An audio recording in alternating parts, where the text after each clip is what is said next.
আসসালামু আলাইকুম এভরিওয়ান। হেনার সংসার ইউটিউব চ্যানেল থেকে আমি হেনা আপনাদের সবাইকে নতুন একটা ভিডিওতে ওয়েলকাম করছি। আজকে আমি আপনাদের সঙ্গে শেয়ার করব মেহমান চলে যাওয়ার পরে একা হাতে ছোট্ট এই দিনে বাসার সব এলোমেলো কাজগুলো কিভাবে গুছিয়ে নিলাম। সাজানো গোছানো একটা বাসা চোখের এবং মনের শান্তি। আর এই শান্তিটাকে ধরে রাখার জন্য নির্দিষ্ট সময়ে সব কাজগুলো সেরে নেওয়ার সহজ কিছু কথা আপনাদের সঙ্গে আজকে শেয়ার করব। তাই সবাইকে শুরুতে বলবো ছোট্ট একটা লাইক দিয়ে আমার ভিডিওটা কন্টিনিউ করবেন, কারণ আপনার একটা লাইক আমার ভিডিওটা খুব অল্প সময়ে অনেক প্রিয় প্রিয় আপু ভাইয়াদের কাছে পৌঁছে দিবে।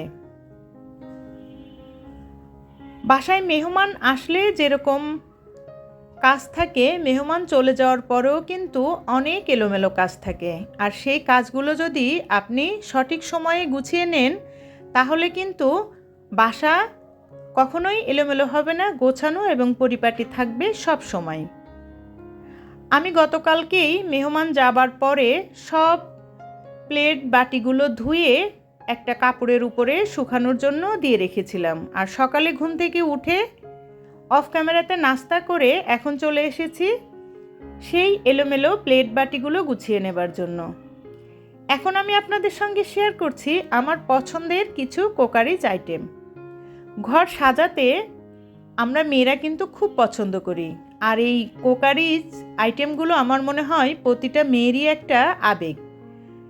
আমি ব্যবহার করি আর না করি, আমার সংগ্রহে এমন কিছু রাখার চেষ্টা করি যেটা আমার খুব পছন্দের। এই যে এখানে স্টার দেখালাম, আপেল দেখালাম, তারপরে ফুল, বাদাম, এই যে সুন্দর সুন্দর জিনিসগুলো, এগুলো কিন্তু আমি খুব পছন্দ করে ঘুরে ঘুরে তারপরে কিনেছি।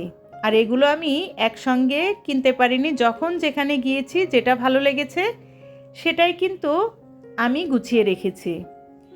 আর সত্যি বলতে বাসায় যখন কেউ আসে এই সুন্দর সুন্দর প্লেট বাসনে আপনি যখন সব কিছু পরিবেশন করবেন দেখতে কিন্তু অনেক ভালো লাগে। আর এটা যে শুধু মেহমানদের জন্য ব্যবহার করা হয় তা কিন্তু না, নতুন নতুন সব কিছুই আমার ব্যবহার করতে অনেক ভালো লাগে। এখন আপনাদের সঙ্গে সুন্দর কিছু আপেল শেয়ার করছি। এই যে ছোট্ট কিউট দুইটা বাটি, এগুলো কিন্তু সত্যি অনেক সুন্দর।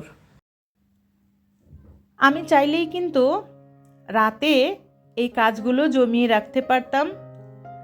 একবার যদি এই ছোট্ট দিনে আপনি কোনো কাজ জমা করে ফেলেন তাহলে কিন্তু সারা দিনে আর সেই কাজগুলো করে শেষ করা যায় না।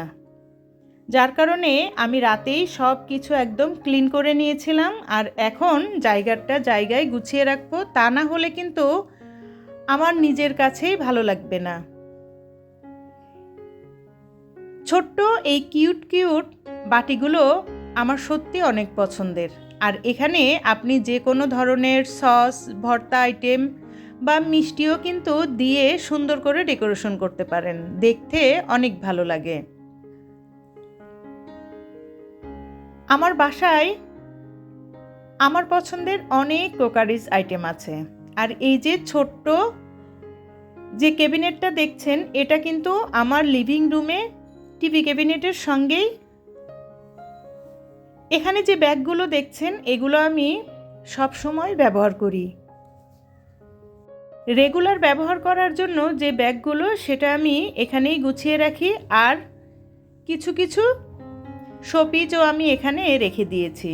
মোট কথা প্রয়োজনীয় যে জিনিসগুলো আমি সবসময় চেষ্টা করি হাতের কাছেই রাখার জন্য।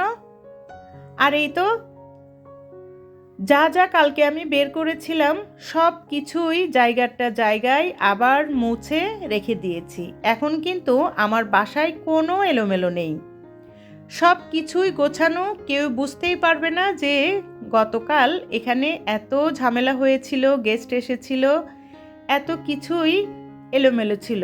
এখন আমি সব কিছু পরিপাটি করে নিয়েছি।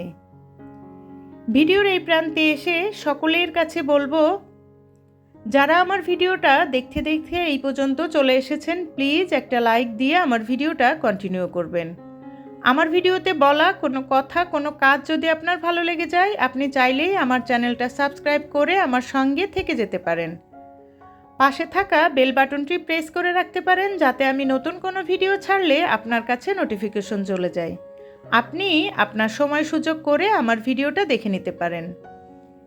ইতিমধ্যে এই কাজগুলো যারা করে ফেলেছেন তাদেরকে জানাই অসংখ্য অসংখ্য ধন্যবাদ। যাই হোক, আমি কিন্তু আমার বাসাটাও একটু আপনাদের সঙ্গে দেখিয়ে দিয়েছি। সব কিছুই কিন্তু একদম গোছানো। সারা দিনে আর কোনো কিছুই ভিডিও করা হয়নি। এখন চলে এসেছি একদম সন্ধ্যায়। আজকে সন্ধ্যায় বাসার সবাইকে কাস্টার্ড বানিয়ে খাইয়েছি। আর তার পিছনেও একটা কারণ আছে, যেহেতু আমার বাসায় মেহমান এসেছিল, অনেক ফ্রুটস নিয়ে এসেছিল, আর এগুলো যদি আমি জমা করে রাখি তাহলে কিন্তু নষ্ট হয়ে যাবে। যার কারণে চিন্তা করলাম সবাইকেই মজার একটা নাস্তা তৈরি করে খাওয়াই। প্রথমেই কিন্তু আমি কাস্টার্ডটা রান্না করে নিচ্ছি, কারণ আমরা সকলেই জানি এটা যত ঠান্ডা হয় খেতে কিন্তু ততটাই মজা হয়। আর এখন আমি